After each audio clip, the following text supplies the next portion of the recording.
नमस्कार, आप सभी का बहुत बहुत स्वागत है। मैं हूं आपके साथ रोहित पुनेठा। G20 पर इंडिया न्यूज की महाकवरेज लगातार जारी है और आज G20 सम्मेलन का पहला दिन पूरा हो चुका है। 2 सत्र थे, वो दोनों सत्र पूरे हो चुके हैं। पहला सत्र था वन अर्थ और दूसरा सत्र वन फैमिली और दोनों सत्र सफलतापूर्वक पूरे हुए हैं।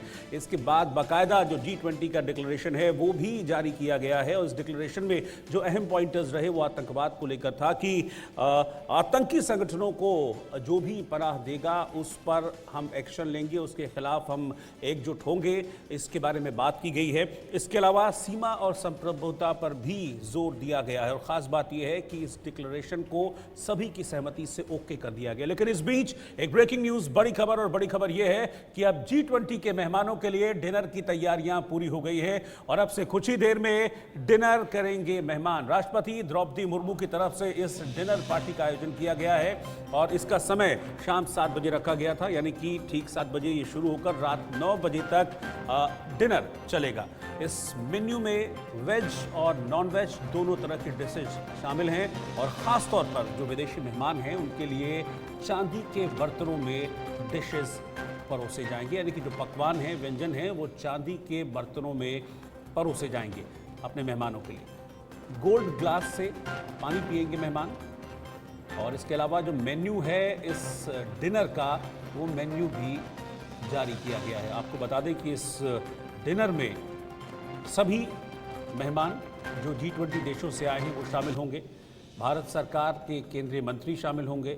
इसके अलावा जो न्योता है वो सभी राज्यों के मुख्यमंत्रियों को भी भेजा गया है। 7 बजे से लेकर 9 बजे तक ये डिनर चलेगा, जो कि राष्ट्रपति द्रौपदी मुर्मू ने ये डिनर आयोजित किया है। G20 आज पहला दिन सफल रहा और इसके बाद ये डिनर का कार्यक्रम है। डिनर में क्या क्या मेन्यू में है वो मैं आपको बताऊं। पनीर लबाबदार, सब्ज कोरमा, आलू लियोनेज, काजू मटर मखाना, ज्वार दाल तड़का, प्याज जीरा का पुलाव, ककड़ी रायता, तंदूरी रोटी, बटर नान, ये सारे डिशेस हैं जो कि आज के इस डिनर के मेन्यू में रखे गए हैं।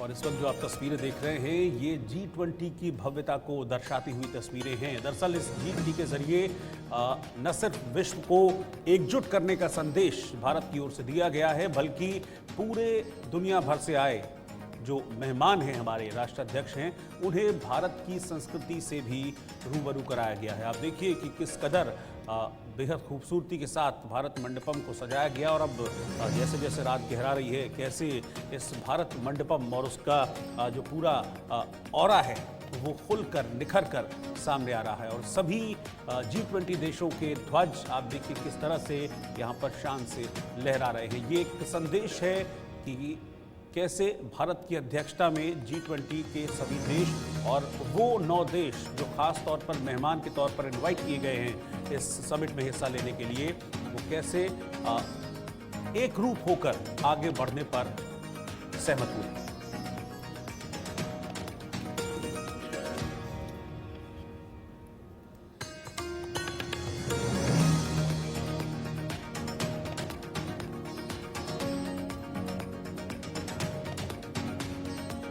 और ये सीधी तस्वीरें मैं इस वक्त आपको दिखा रहा हूं और पीछे जो आपको वाद्य यंत्रों की धुन सुनाई दे रही है, ये भारत के वो पारंपरिक वाद्य यंत्र हैं जिनके लिए स्पेशल एक कार्यक्रम भी रखा गया था ताकि विदेशी मेहमान भारतीय संस्कृति से तो रूबरू हो ही, वो तो तभी हो गए थे जब जैसे जैसे मेहमान हिंदुस्तान पहुंच रहे थे, उनका वेलकम किया जा रहा था, तो बिल्कुल एक भारतीय संस्कृति की झलक उस वेलकम में नजर आई थी। और अब भी भारतीय संगीत के पक्ष से रूबरू कराने के लिए भी यहाँ पर संगीत के कार्यक्रम रखे गए थे। लेकिन अब आप इस पल को देखिए, क्या अद्भुत छटा है, क्या पल है। ये वो भारत मंडपम है जहां आज दिन भर सभी G20 देशों के राष्ट्राध्यक्ष बैठे, 2 सत्रों में हिस्सा लिया और अब चूंकि आज का जो G20 का कार्यक्रम है, जो 2 सेशंस हैं वो पूरे हो चुके हैं, तो अब सभी राष्ट्राध्यक्ष डिनर के लिए इनवाइटेड हैं जो राष्ट्रपति द्रौपदी मुर्मू की ओर से रखा गया है। अब से कुछ देर में सभी मेहमान इस डिनर पार्टी का हिस्सा बनेंगे।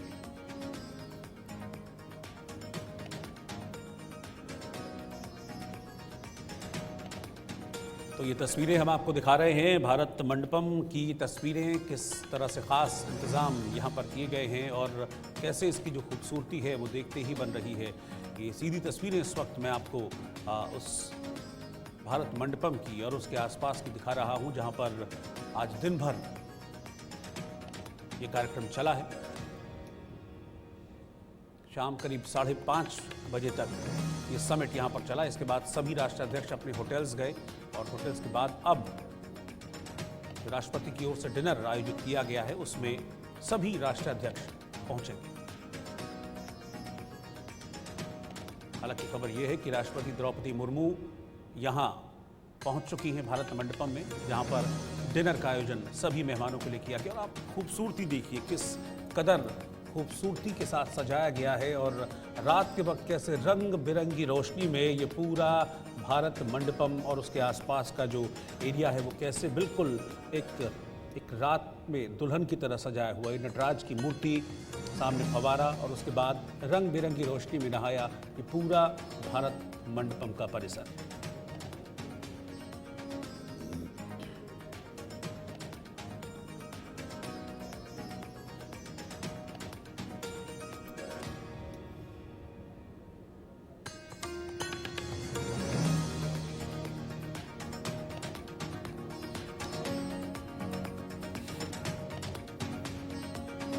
मेहमानों के लिए यहाँ पर ख़ास तौर पर इंतज़ाम किए गए हैं।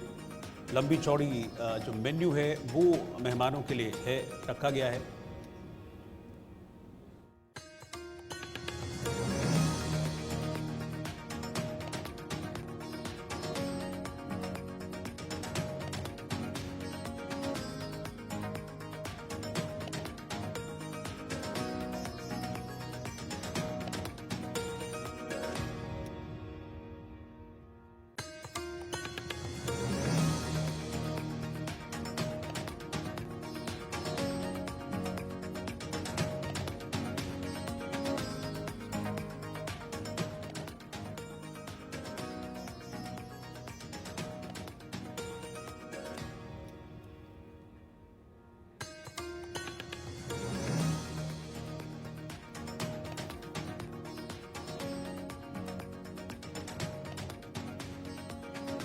तो डिनर अब से कुछ देर में शुरू होने वाला है, जिसमें मेहमानों के लिए खास इंतजाम किए गए हैं। लेकिन इस वक्त मेरे साथ स्टूडियो में भी कुछ खास मेहमान हैं और आज का दिन कैसा रहा, डे 1 इस G20 समिट का, उस पर हम विस्तार से चर्चा करेंगे अलग अलग पहलुओं पर।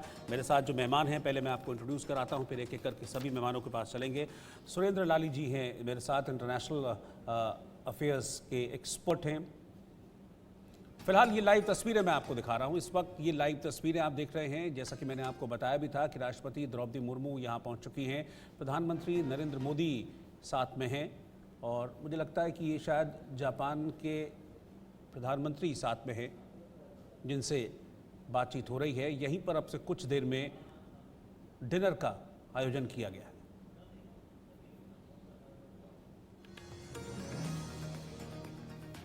मेरे साथ Surendra Lali ji, international affairs expert, Aditya Kothari ji हैं, वो भी अंतर्राष्ट्रीय मामलों के जानकार हैं। कर्नल संजीत सिरोही मेरे साथ हैं, डिफेंस एक्सपर्ट हैं।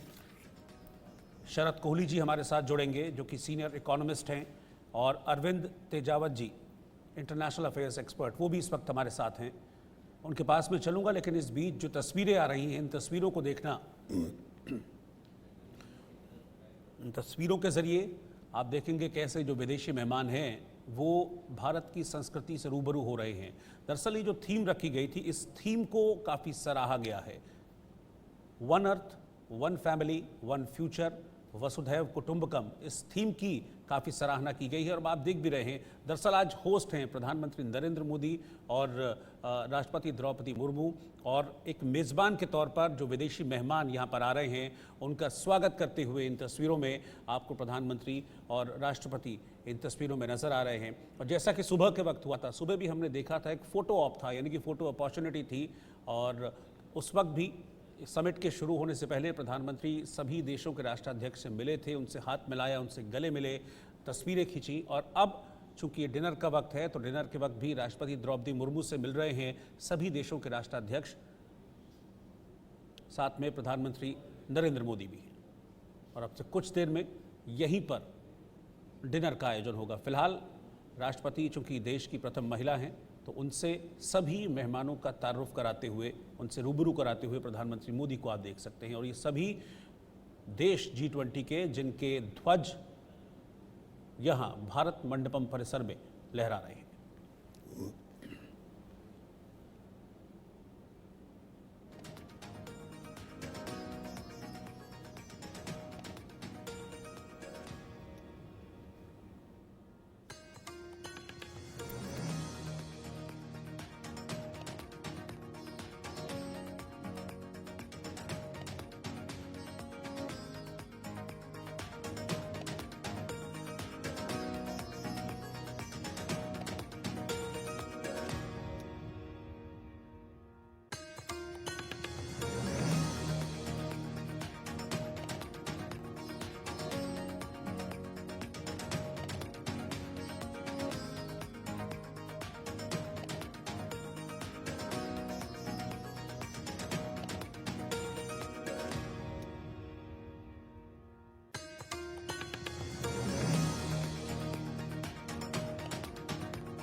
भारत मंडपम में मेहमानों के पहुंचने का सिलसिला जारी है और ये आज का मेन्यू कार्ड है, यानी कि आज मेहमानों के लिए किन खास व्यंजनों का, किन खास डिशेस की तैयारी मेहमानों के लिए की गई है, उसकी ये पूरी रूपरेखा है, पूरी उसमें लिस्ट है कि जैसा कि अब हम सभी देशों के मेहमान यहाँ पर हैं, तो वेज नॉन वेज दोनों तरह की डिशेस यहाँ पर रखी गई है। और ख़ास बात यह है कि मिलेट्स का जैसे चलन पिछले कुछ वक्त में बढ़ा है, तो इन डिशेस में मिलेट्स को भी प्रमुखता से रखा गया है। इसके अलावा मेहमानों की पसंद का पूरा ख्याल रखा गया है। इस डिनर में किस मेहमान को क्या पसंद है, वो सारी चीज़ें इसमें डिनर में रखी गई हैं।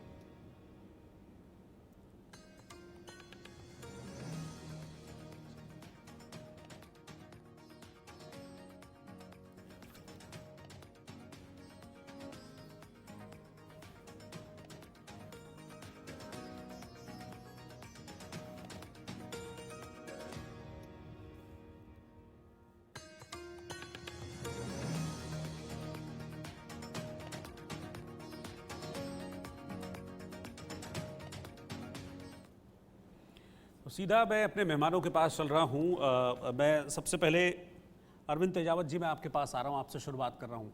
आज 2 सेशन थे और दोनों सेशंस हमने देखा कि बहुत सफलतापूर्वक दोनों सेशंस जो हैं आज कंप्लीट हुए हैं, दोनों सेशंस आज पूरे हो गए हैं।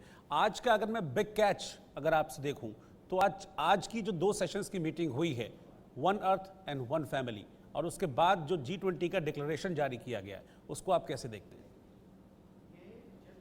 इस समिट की शुरुआत हुई थी तो इस चीज़ को लेकर संशय बन रहा था कि कहीं कोई ऐसा ना हो कि चीन के विरोध के कारण हम किसी डिक्लेरेशन पर कोई हस्ताक्षर करने से रह जाए। पर मुझे लगता है कि हमारे यहाँ के जो ब्यूरोक्रेट्स और डिप्लोमेट्स थे, उन्होंने बहुत ही सफलतापूर्वक उस बाधा को पार कर लिया है।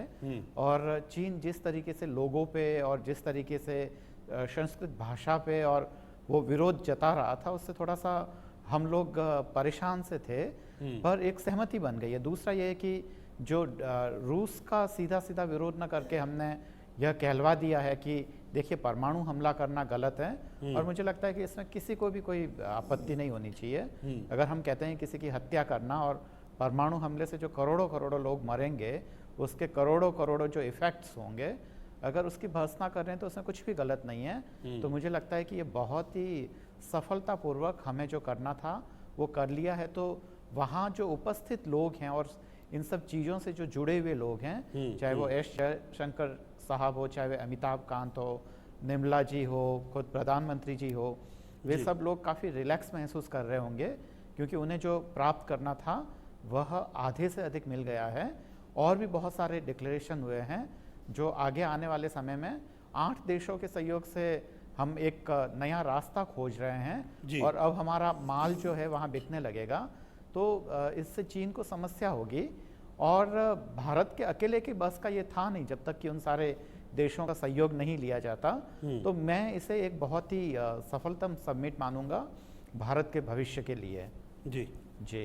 अच्छा कर्नल संजीत, मैं जैसे कि अभी सर ने भी इस बात का जिक्र किया कि एक परमाणु को लेकर जो जिक्र किया गया था वो एक साइन था रशिया के लिए बिना नाम लिए, और दूसरा जो सीमा और संप्रभुता की बात की गई, यानी कि बॉर्डर एंड सॉवरेनिटी की जो बात की गई है, क्या उसमें भी रशिया के लिए कुछ मैसेज छुपा था? हालांकि सामने प्रत्यक्ष रूप से कोई नाम नहीं लिया गया, लेकिन ये मैसेज रशिया के लिए भी था क्या? रोहित जी बिल्कुल सही बोल रहे हो आप। ये जो न्यूक्लियर का और जो बॉर्डर का इंकर्शन का है, ये बिल्कुल सही था, और ये नाम ना लेते हुए, और सही किया कि नाम नहीं लिया, क्योंकि नाम लेने के बाद दूसरी पार्टी डिफेंसिव पे आ जाती है, फिर वो उसको जस्टिफाई करने लगती है। तो ये डिप्लोमेसी में बहुत अच्छी चीज की है, लेकिन जिसको ये मैसेज जाना चाहिए उसको ये मैसेज चला गया है। क्योंकि बार बार हम ये देख रहे हैं कि रशिया की तरफ से ये इस चीज का न्यूक्लियर थ्रेट बार बार दिया जा रहा था, और पिछले एक साल में हमने देखा है कि कई दफे ऐसा लगने लगा था कि शायद हम थर्ड वर्ल्ड वॉर की तरफ बढ़ रहे हैं, क्योंकि रशिया जब ऑफेंसिव उनका ढीला पड़ जाता है तो तभी वो न्यूक्लियर थ्रेट की बात करते हैं। तो ये कह के G20 के माध्यम से हमने रशिया को ये संदेश दे दिया है कि ये जो है न्यूक्लियर थ्रेट जो है is not acceptable to any one of us. Number 2, जहां तक बॉर्डर का है ये बिल्कुल सही है। इसमें दोनों रशिया और चाइना को, मेरे को लगता है चाइना को भी मैसेज दिया गया है, क्योंकि चाइना का जो 22 अगस्त का जो इन्होंने नक्शा निकाला है, जिसमें 8-10 कंट्रीज के साथ उन्होंने जो बाउंड्रीज हैं उनको अपनी तरफ से उन्होंने बढ़ा दिया है, और जिसका हर देश ने, भारत समेत सब देशों ने उसका खंडन किया है। तो मेरे को लगता है ये दोनों चीजें जो हैं रशिया और चाइना के संबंध में थी ये, और उनको जो मैसेज मिलना था G20 के माध्यम से ये मैसेज मिल गया।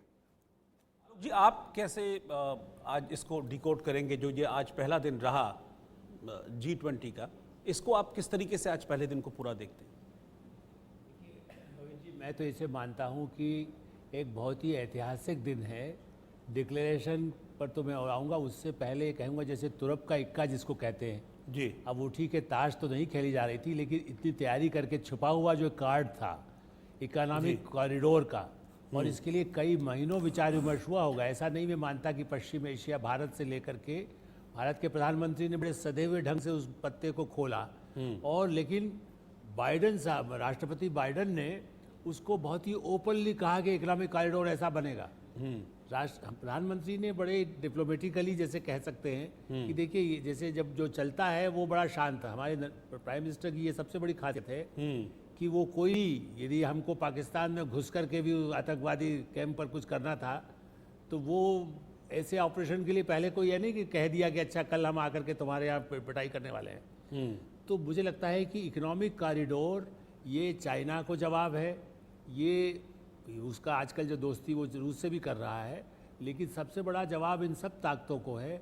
और परमाणु का जो बात कही गई है, परमाणु हथियारों का, रूस तो अपनी जगह है।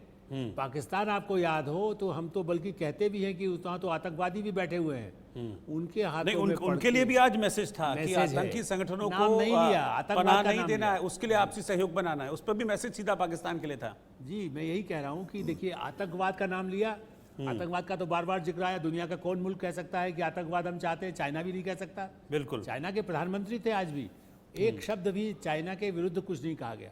लेकिन आतंकवाद पर बात करना, परमाणु हथियारों का, चीन के वरद हस्त के कारण ही, उसके सिर पर जो हाथ रखा होता है ना, चीन के ऊपर हाथ, उसने पाकिस्तान पे जब हाथ रखता है, इसलिए वरना पाकिस्तान के पास क्या है, हिमाकत है। उसको पहले भी उसने स्मगल करके किसी तरह परमाणु हथियारों का इंतजाम किया भारत को जवाब करने के लिए, जहाँ से भी उसने चोरी की। तो ऐसे देश को, और उत्तर कोरिया रूस के अभी मिलने के लिए गए उसका राष्ट्रपति, और जो जिस बार बार वो भी ऐसी धमकी देता रहता है। तो ऐसे देशों को, जो रूस ने तो यूक्रेन में जो किया है, इसमें सबसे बड़ी बात यह है, भारत की डिप्लोमेसी की सफलता मानता हूं कि हमने रूस को शामिल रख करके इस बात का फैसला कराया।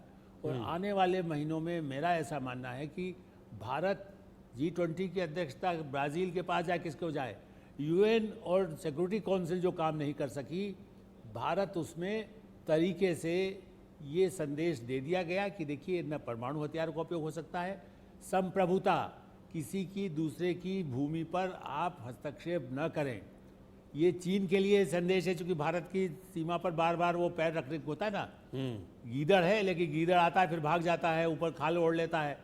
और लेकिन चीन को मैसेज है कि तुम किसी भी 1 इंच जमीन में इधर घुसने की कोशिश न करो।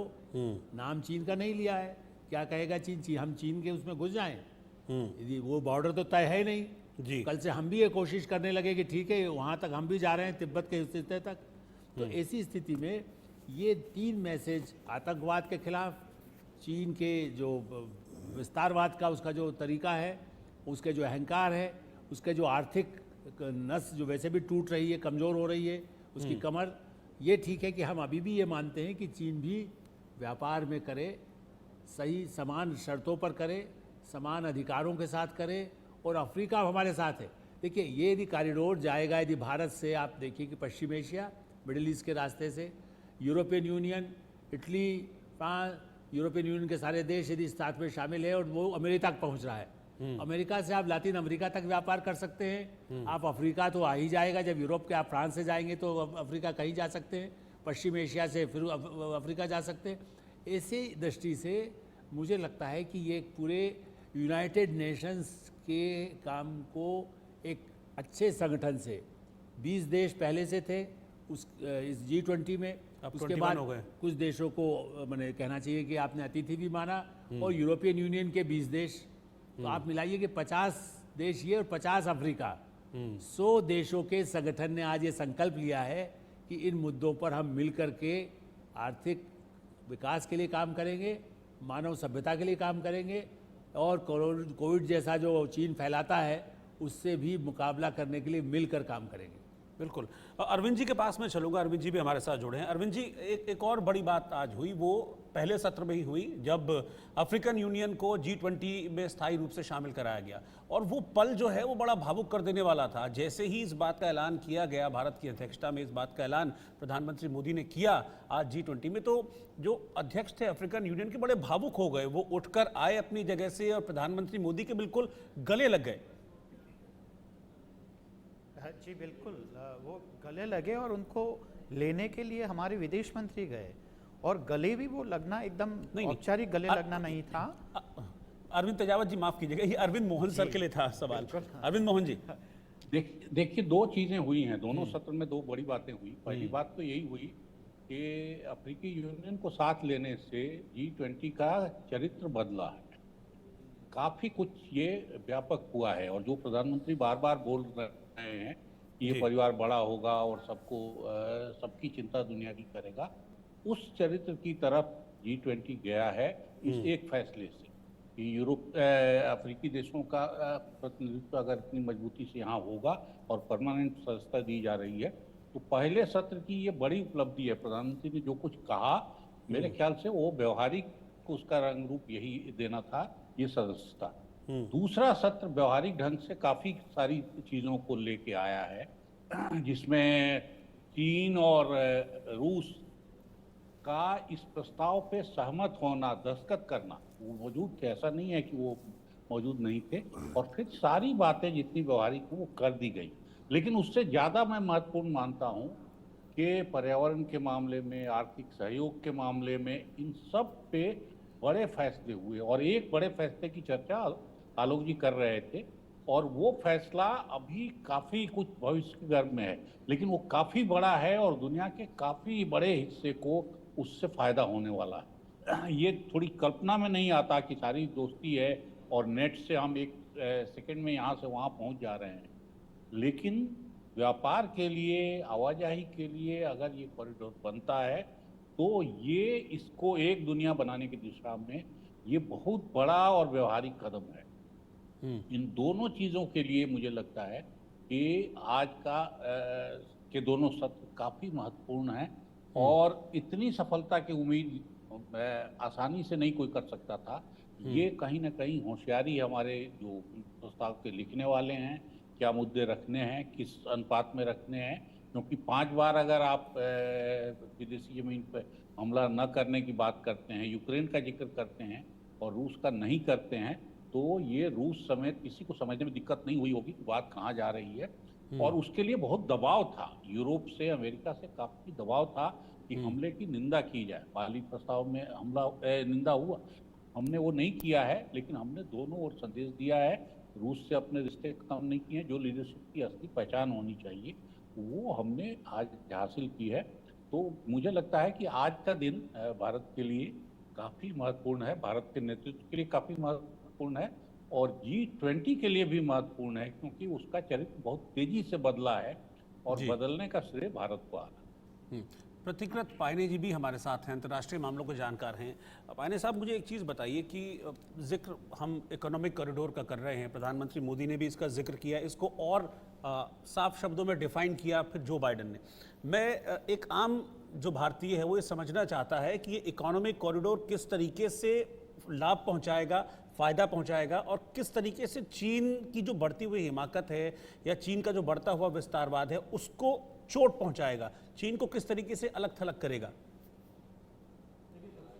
तो यह है कि इसके जो फाइनर पॉइंट्स है ये अभी बाहर नहीं आया है, तो इसके ऊपर स्पेकुलेट करना थोड़ा मुश्किल है। लेकिन इकोनॉमिक कॉरिडोर का सबसे बड़ा जो एडवांटेज ये होगा, अगर आप चाइना का बेल्ट एंड रोड इनिशिएटिव देखेंगे, उसको लेके अफ्रीका में थोड़ा ऑप्टिमिज्म भी है, लेकिन उसमें उसको लेके तनाव भी है। उसका तनाव का एक कारण है जिसको कहते हैं डेट ट्रैप डिप्लोमेसी। पहले चाइना पैसा देता है, फिर उसके बाद इतना उधारी देते हैं, ऐसे टर्म्स एंड कंडीशंस रखते हैं कि जिस देश को वो उधार दिया वो देश कभी चुका ही नहीं सकते, चुका ही नहीं पाता। और उसके बाद उस देश का वो स्ट्रेटेजिक एसेट फिर चाइना को हैंडओवर करना होता है। जैसे हम्बनटोटा पोर्ट को श्रीलंका हमने देखा कि किस तरह से हैंडओवर किया गया, और वो सिर्फ चाइना अपने स्ट्रेटेजिक ऑब्जेक्टिव के से यूज करता है, मिलिट्री पर्पस से। जैसे पोखरा में एक नेपाल का एयरपोर्ट बना है, उसमें भी वही है, क्योंकि चाइना पहले आता है, इतना पैसा देता है कि वो भावुक हो जाते हैं वो देश। लेकिन उसके आड़े जो कंडीशंस है, वो कंडीशंस अगर सब कभी टाइम मिले तो मैं बारीकी में बोल सकता हूं।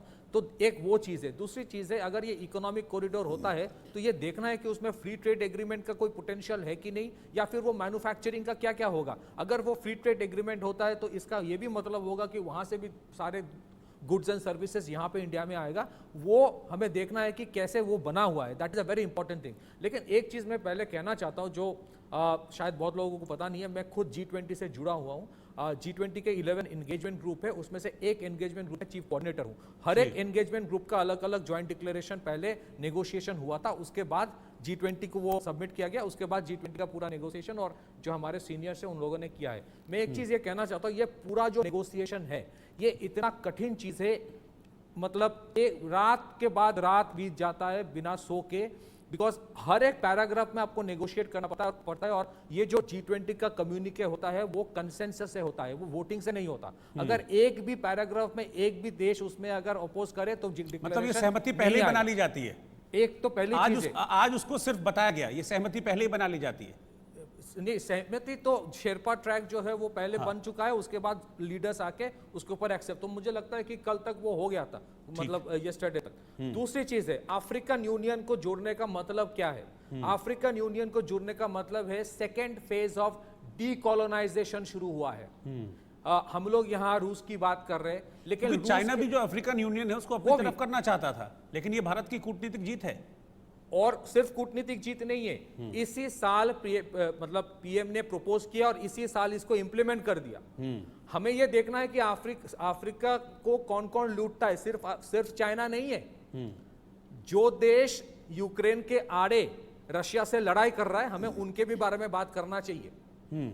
और ये जो लूट मचाई गई है पिछले कितने सारे मतलब शताब्दी हुआ है, अभी तक हुआ है। अभी देखिए अफ्रीका का क्या हाल है, एक के बाद एक देश वहां पे बगावत कर रहा है कि हमें यूरोपियन इंटरफेरेंस नहीं चाहिए। तो इसमें जिस तरह से डीकोलोनाइजेशन का एक स्टेप लिया है भारत सरकार ने और प्राइम मिनिस्टर मोदी ने, ये काबिले तारीफ है। दूसरी चीज है ह्यूमन सेंट्रिक डेवलपमेंट की जो बात G20 डिक्लेरेशन में प्राइम मिनिस्टर ने लिखा है, या इसके बारे में पिछले एक साल से हम लोग चर्चा कर रहे हैं, बहुत सारे कार्यक्रम किया है। उसमें यह है कि जो GDP सेंट्रिक नहीं होना चाहिए। अगर कहीं पे कोई इमरजेंसी है, हम जाएंगे और उस देश को मदद करेंगे, जिस तरह से इंडिया ने वॉक द टॉक जिसको कहा जाता है। टर्की के में जब अर्थक्वेक हुआ, इंडिया गया, इंडिया ने ये नहीं देखा कि टर्की के साथ हमारा इंटरनेशनल डिप्लोमेटिक रिलेशन अच्छा है कि गलत है, सही है कि बुरा है। तो जिस तरह से श्रीलंका को मदद किया, ये मल्टीलैटरल इंस्टीट्यूशंस जितने हैं, यूनाइटेड नेशन, इससे सुधार की बात हो रही है। क्यों हो रही है? जब श्रीलंका में क्राइसिस आता है, जब अफ्रीका में क्राइसिस, अफगानिस्तान में होता है या टर्की में होता है, यूनाइटेड नेशन को जो करना होता है उसके पहले इंडिया ने किया। वैक्सीन के टाइम हिंदुस्तान ने अपने 100 करोड़ लोगों को 200 करोड़ वैक्सीन मुफ्त में दिया, उसके बाद 100 और देशों को मुफ्त में वैक्सीन बांटा। किसी ने नहीं किया। उस टाइम जो पाश्चात्य देश है, डेवलप्ड कंट्रीज है, दे वर एक्यूज्ड ऑफ, जिसको कहते हैं वैक्सीन होर्डिंग। वो अपना वैक्सीन अपने पास रख रहा था, किसी को दे नहीं रहा था।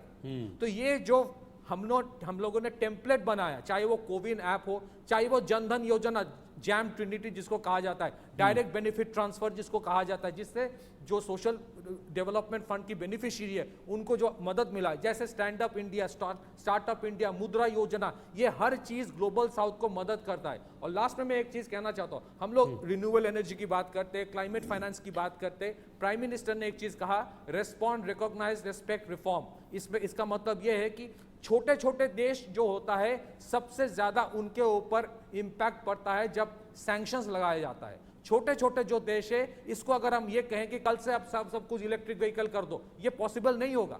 यू कैन नॉट एक्सपेक्ट कि छोटे छोटे देश उतना ही रिस्पॉन्सिबिलिटी लेगा क्लाइमेट फाइनेंस के लिए, फाइनेंसिंग के लिए, या इलेक्ट्रिक व्हीकल के लिए, या रिन्यूएबल एनर्जी के लिए, जो हम एक्सपेक्ट कर रहे हैं बड़े देश लेंगे। बड़े देशों ने 100 साल में इतने पोल्यूशन बचाया है, आज अचानक बोल रहा है कि तुम ये करो वो करो। प्राइम मिनिस्टर मोदी ने इन G20 2023 में प्रैक्टिकल प्रॉब्लम्स की बात किया है और छोटे छोटे देशों के लिए बात किया है, जिसको कहते हैं India became voice of the voiceless, जिनके जुबान कभी सुनी नहीं जाती थी, उन ग्लोबल साउथ, उन अफ्रीकन देशों के लिए आज भारतवर्ष पहले आके बात बिल्कुल वही मैं संजीत जी के पास आ रहा हूँ इस चीज़ को लेकर। संजीत जी, यही कि अफ्रीकन जो वो सब कॉन्टिनेंट है जो है, उसमें करीब 55 देश हैं, लेकिन उन देशों की हालत क्या है वो किसी से छुपी नहीं है। मतलब कई तो ऐसी कंट्रीज़ हैं कि 2 जून की रोटी कहते हैं वो तक वहाँ जुटाना लोगों के लिए मुश्किल है, भुखमरी के शिकार वहाँ पर बच्चे हैं। अब चूंकि G20 में वो आ गए हैं, और अब किस तरह का मतलब आप चेंज उसमें देख पा रहे हैं? देखिए, जैसा अभी मेरे से पहले वाले स्पीकर ने बताया है, बहुत अच्छी अच्छी बातें बताई हैं, और उसमें जो बोल रहे हैं डीकोलोनाइजेशन हुई है, ये बिल्कुल सही है। आज जो है हम ये बोल रहे हैं कि चाइना को काउंटर करने के लिए, चाइना तो अभी मैदान में आया है। आप अगर 100-200 साल से देखो तो जितने यूरोपियन कंट्रीज है, चाहे फ्रांस है, चाहे जर्मनी है, चाहे इटली है, चाहे यूके है, उनका सबका इंटरेस्ट वहाँ पे था अफ्रीका में, और वहाँ से जो है सारे मिनरल्स वगैरह लेके वो जो है आज अमीर बन गए हैं। तो उन लोगों को क्या मिला? उन लोगों को तो 2 वक्त की, जैसे आपने कहा, 2 वक्त की रोटी भी नहीं मिल रही है। तो ये जो G20 में उनको शामिल किया गया है, ये ग्लोबल साउथ को जो वॉइस दी गई है, ये इसका पहला कदम है। और जैसा कि आलोक मेहता साहब ने बताया कि 50-55 देश हैं अफ्रीका में, छोटे छोटे भी और बड़े बड़े भी, उन सब देशों को एक आवाज़ मिल गई है जो कि पूरी दुनिया उसको सुनेगी। और ये इसके लिए बहुत ज़रूरी है था ये, क्योंकि ये अगर ये नहीं होता तो चाइना जो इन्होंने जिक्र किया है डेट ट्रैप पॉलिसी का, ऑलरेडी वो डेट ट्रैप में है, और डेट ट्रैप के चक्कर में पड़ जाते अगर ये सब नहीं होता।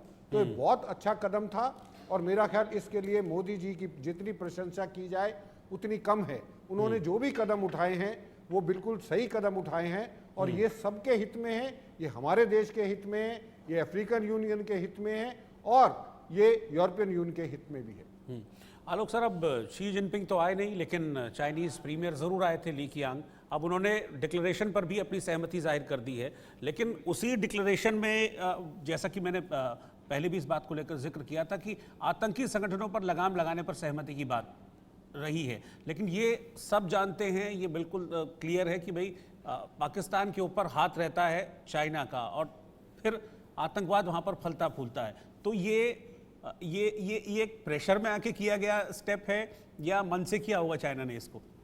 देखिए रोहित जी, चाइना को भी व्यापार अपना अमेरिका के साथ भी कर रहा है, यूरोप के साथ भी, जर्मनी भी, उनके साथ व्यापार उसका बहुत बड़ा रहा है, ब्रिटेन के साथ है, भारत के साथ भी है जी। पाकिस्तान तो जैसे कह सकते हैं उसके मार्फत वो जो विस्तारवाद उसका है ना, कि यहाँ इस ज़मीन पर अभी जो हम हमारे मेहमान बता रहे थे कि उनकी ज़मीन पर कैसे कब्जा कर लें, उनके पोर्ट पर कब से कब्जा कर लें, वो तो श्रीलंका में भी इस तरह से पोर्ट पर कब्जा करने का, वो जो कोशिश है, लेकिन चीन को इसलिए इस तरह के जो डिक्लेरेशन है जिसमें संबंधों की बात कही गई है, जिसमें किस तरह से उसका व्यापार, उस आर्थिक यदि व्यापार होगा तभी तो विकास और होगा, इसलिए उसको भी अपना धंधा जिसको कह सकते हैं। और एक और बात है, आतंकवाद की जब आप बात करते हैं लोग ये भूल जाते हैं कि चीन के भी एक हिस्से में उस तरह की स्थिति आती है, वहाँ भी उसको भी संकट में उसको भी कहने को तो वो भी इस्लामिक टेररिज्म वाली ही कोशिश है, लेकिन वो उस संकट से वो भी सामना करता है। और पहले जब भारत के साथ देखिए रोहित जी, 93 से भारत, मतलब उसके पहले भी हम तो शांति चाहते ही थे, लेकिन नरसिंह राव जब गए तो पहला एक तरह से 62 वार के बाद समझौता हुआ। 93 में मैं भी उस यात्रा में उनके साथ था जी। उसके बाद और भी प्रधानमंत्री जाते रहे, मुझे भी जहाँ राष्ट्रपति गए, राजीव गांधी भी वहाँ गए थे, अटल बिहारी वाजपेयी भी गए थे, और प्रधानमंत्री नरेंद्र मोदी ने भी बराबर, शी जिनपिंग भी है तब भी उनके साथ संवाद बनाने की कोशिश किया है। तो भारत शांति से नहीं हट रहा है। भारत कभी ये नहीं कहता दुश्मन है, वो कहता भाई आप ऐसी हरकतें मत करिए, बाज आइए, आतंकवाद के लिए भी और इसके लिए। इसलिए जो आपने सवाल उठाया, मैं मानता हूँ कि बड़ी उपलब्धि है शी जिनपिंग के न रहने से, लेकिन प्रधानमंत्री उनका है, क्या शी जिनपिंग के बगैर कहे वो इस डिक्लेरेशन पर साइन कर सकते थे, सहमति दे सकते थे, सब कुछ। बल्कि उन्होंने तो, पुतिन ने भी, राष्ट्रपति पुतिन ने प्रधानमंत्री नरेंद्र मोदी से फ़ोन पर कहा कि मैं नहीं आ पा रहा हूँ। ये ठीक है कि उनके विदेश मंत्री रहे, उन्होंने भी इस पर सहमति दी है और चीन ने भी दी है। इसलिए ये डिप्लोमेसी की, मैं ऐसा मानता हूँ कि पिछले 75 वर्षों की डिप्लोमेसी का ये सबसे बड़ा निर्णय है, डिक्लेरेशन प्लस इकोनॉमिक कॉरिडोर। मैं नहीं कह रहा हूँ कि पहले डिप्लोमेट महाराजा रसगोत्रा थे, उन तक तो मैं रहा, उससे पहले भी रहे अक्सर वगैरह, लेकिन रसगोत्रा के समय से लेके आज तक, और जयशंकर तो उसी विदेश मंत्रालय में काम करके आज विदेश मंत्री हैं।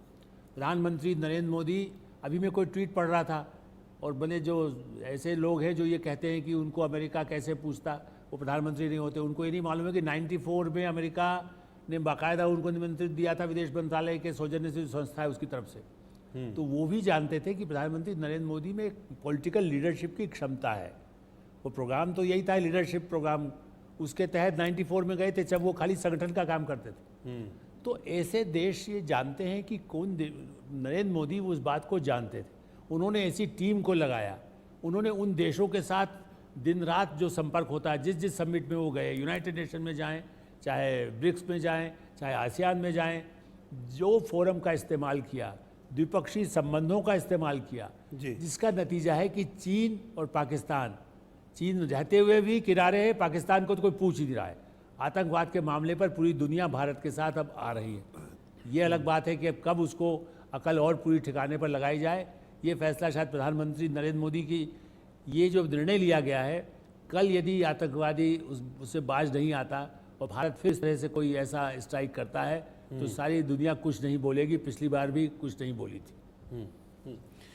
ठीक है, मैं अरविंद तेजावत जी आपके पास आ रहा हूँ। कल का सेशन आप कितना इंपॉर्टेंट देख रहे हैं? वन अर्थ वन फैमिली पर आज बात हुई, वन फ्यूचर को लेकर कल जो फाइनल और लास्ट सेशन है वो होने वाला है कल, ये कितना इंपॉर्टेंट है और क्या मतलब इसमें होगा?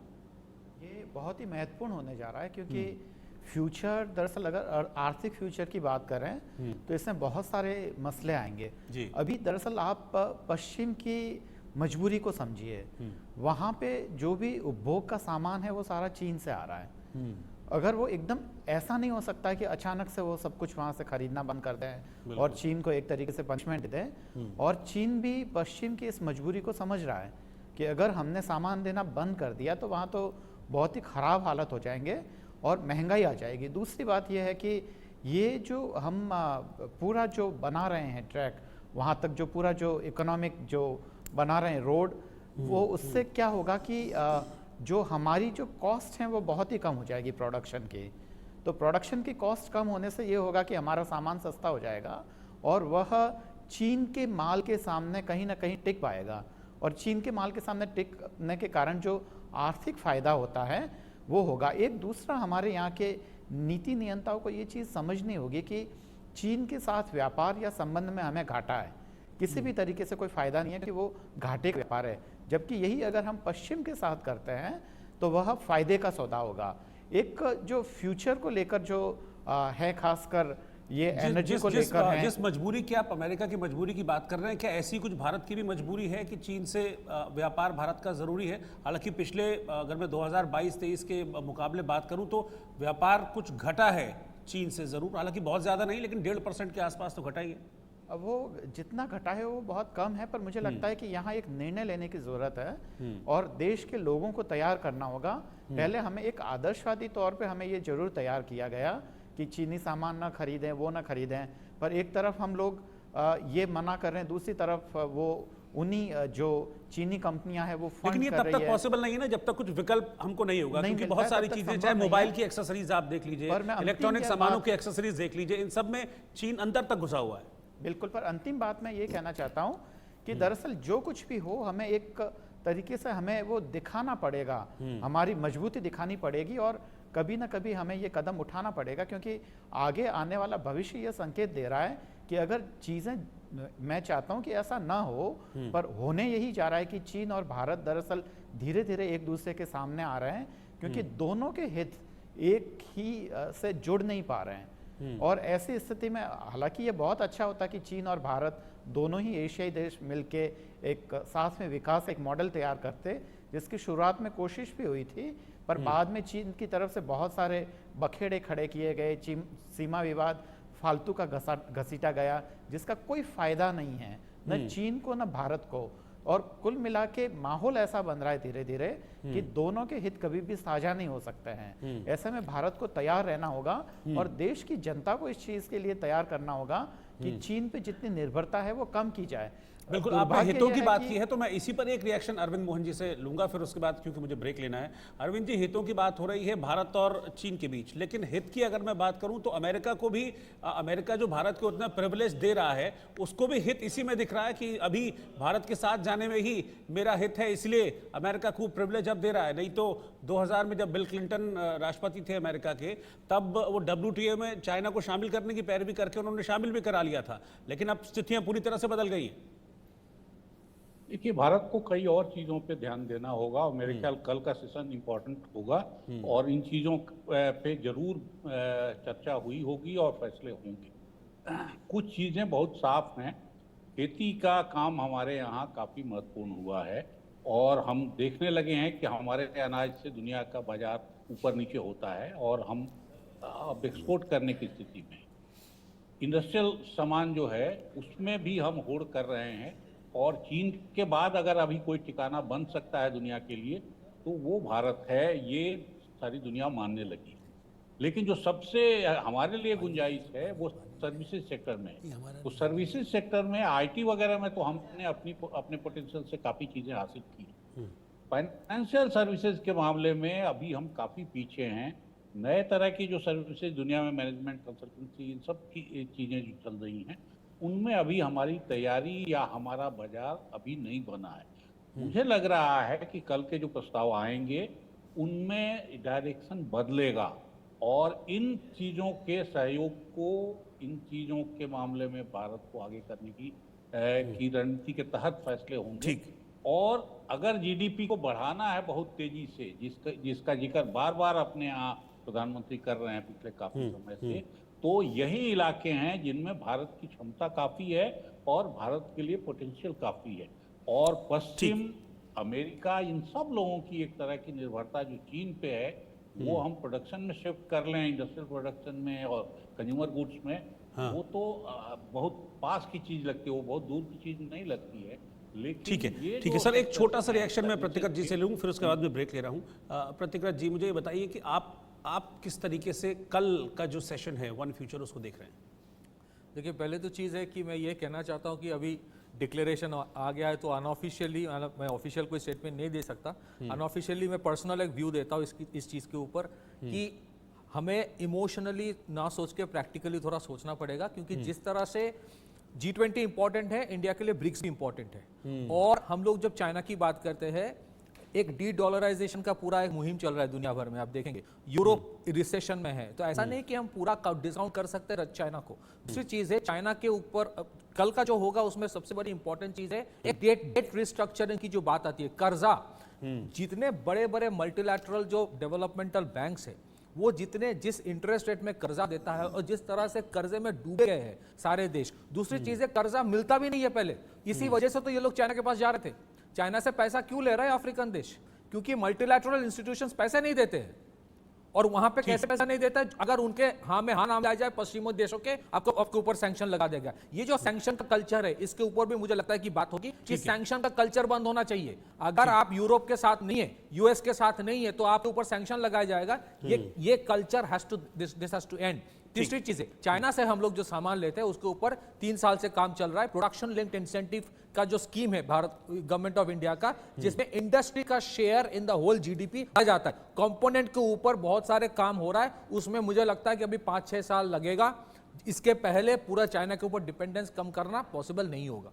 उसके ऊपर काम चल रहा है, और थोड़ा बहुत डिपेंडेंस भी जरूरी है, इसी वजह से लड़ाई होती नहीं है। और लड़ाई होना भी नहीं चाहिए, बिकॉज देयर इज इंटरडिपेंडेंस। लेकिन इंडिया को सेल्फ रिलायंट बनाने के लिए मोदी जी ने जो मुहिम चलाई है, अगर पिछले सरकार 30 साल पहले ये शुरू कर देता कि सारे इंडस्ट्री को यहां पे मैन्युफैक्चरिंग करने से चाइना से लाना चीप होता है, तो ये पिछले सरकारों को सोचना चाहिए था।